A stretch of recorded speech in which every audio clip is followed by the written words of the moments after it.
Salut, bienvenue dans Ça tourne pas rond. Vous êtes nombreuses et nombreux à nous poser des questions sur les grands concepts de la psychanalyse. Que vous ne compreniez rien à vos cours de L1 de psycho, que vous soyez simplement curieux ou en pleine thérapie, on a décidé d'essayer de vous éclairer avec Mardi Noir, psychologue et psychanalyste. Salut Mardi. Salut Nina. On vous avait déjà présenté un découpage de la psyché humaine, mais c'était celui de Lacan. Vous savez, celui qui réalise son découpage en imaginaire, symbolique et réel. Aujourd'hui, on vous embarque dans une nouvelle mini-série en 3 épisodes sur le moi, le ça et le surmoi. Ce topic, alors un topic, c'est une forme de représentation du fonctionnement de l'appareil psychique, différencié en systèmes organisés les uns par rapport aux autres.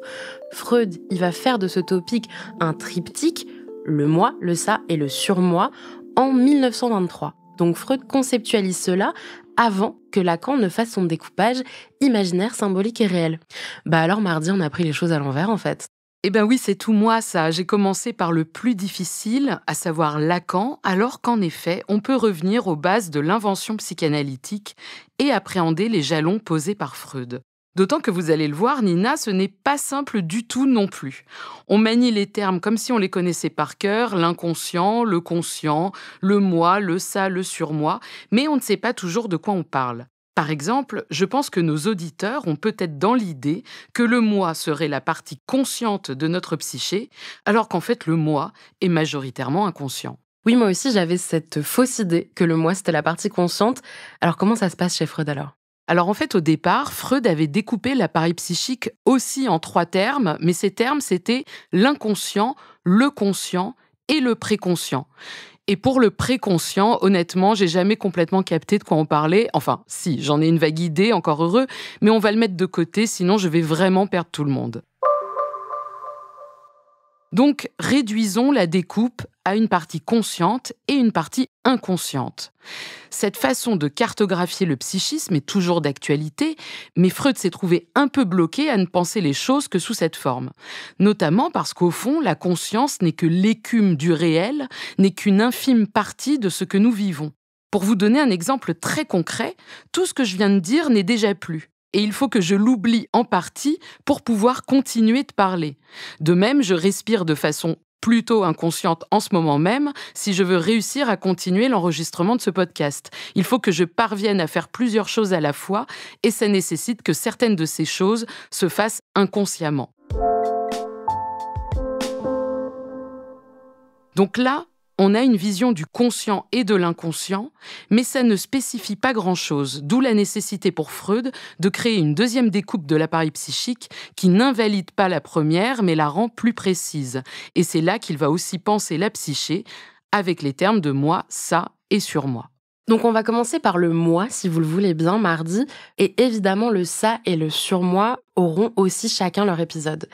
Et donc dans le découpage de Freud de la psyché humaine, qu'est-ce que c'est mardi le moi ? Eh bien, le moi, Nina, c'est une construction. Il a un côté un peu fake, le moi. Pour comprendre ce côté faux, il faut revenir à ce que le moi doit gérer en permanence, parce qu'au fond, c'est une instance psychique de compromis. Le moi, c'est une sorte de victime. Freud disait que le moi n'est pas maître en sa demeure et on peut difficilement le dire mieux.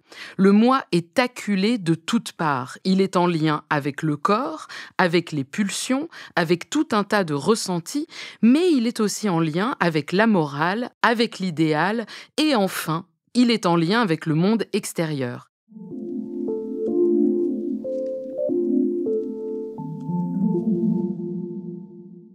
Alors je ne sais pas quel exemple vous donner, il y en a des milliers, mais allez, je me lance. Mettons que j'arrive au boulot. Je croise Robert, mon collègue, que je ne peux pas m'encadrer. Bon, il a rien fait, Robert. Juste, je l'aime pas, c'est comme ça. Sa tête ne me revient pas et pourtant, je lui dis bonjour, je reste poli, je fais semblant, quoi. Et puis, mon patron m'a demandé de créer une boucle de mails avec des collègues pour parler de tel projet. Je le fais parce que je suis quelqu'un de sérieux. Et là, j'oublie de mettre Robert dans la boucle. Je m'en aperçois pas de suite. Bon, c'est peut-être un signe inconscient que vraiment je n'aime tellement pas Robert que je tente de l'effacer de nos vies. Et Martine me signale que j'ai oublié Robert et là, je rougis. Et Martine me dit « Mais pourquoi tu rougis ?» Et moi, je peux pas dire à Martine qu'en fait, je rêve d'effacer Robert de nos vies. Mais j'ai rougi et c'est louche. Alors je dis à Martine « Attends, je reviens, je prends une mini-pause. » Entre-temps, j'ai remis Robert dans l'échange de mails. Voilà, c'est bon, c'est réparé, tout va bien. Bon, voilà ce que fait le moi à longueur de temps. Il tente de sauver sa petite face à l'égard de lui-même, en lien avec ses pensées morbides, et à l'égard des autres, à qui on ne peut pas tout dire, mais aussi à l'égard de ses aspirations, parce que ce boulot, j'y tiens. J'ai prévu de me faire bien voir, donc merde, je peux pas me mettre à hurler ma haine à ce pauvre Robert qui ne m'a rien fait. On connaît tous un Robert. Donc le moi fait des compromis, le moi est très en lien avec ce que les autres perçoivent de lui. Est-ce qu'il n'y a pas un risque que le moi devienne superficiel ou faux ? C'est bien tout notre malheur, oui, c'est une vraie galère parce qu'en effet, à n'être que dans le moi du compromis, à ménager en permanence la chèvre et le chou pour ne jamais perdre quoi que ce soit, on risque de devenir seulement une façade, une surface de projection où plus rien ne nous oriente, où finalement on est en permanence en réaction à différents signaux internes et externes. Le moi, c'est une instance qui ne veut pas perdre. C'est une illusion de totalité.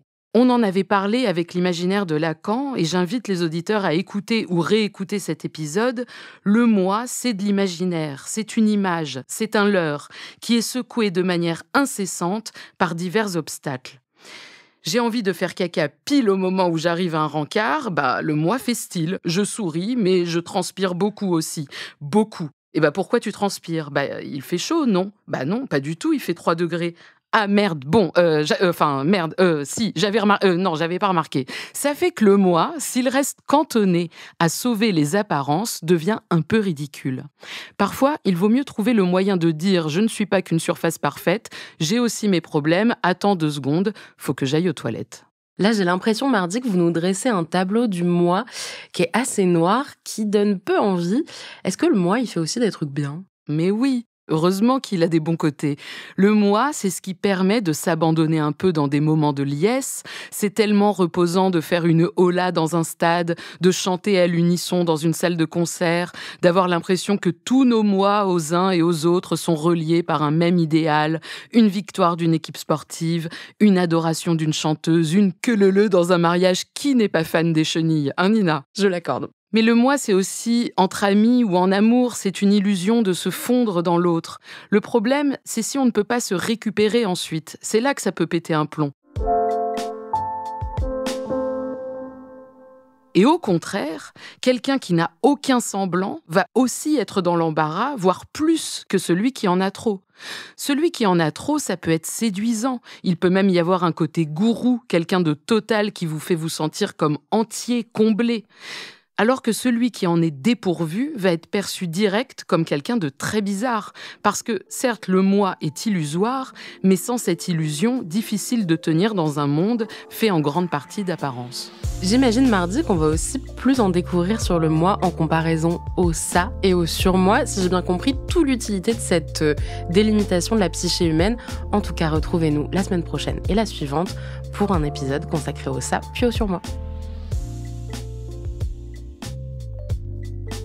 Ça tourne par rond est un podcast de Mardi Noir, produit et réalisé par Slate Podcast. Direction éditoriale Christophe Caron, production éditoriale Christophe Caron et Nina Pareja, prise de son Nina Pareja, montage et réalisation Aurélie Rodriguez.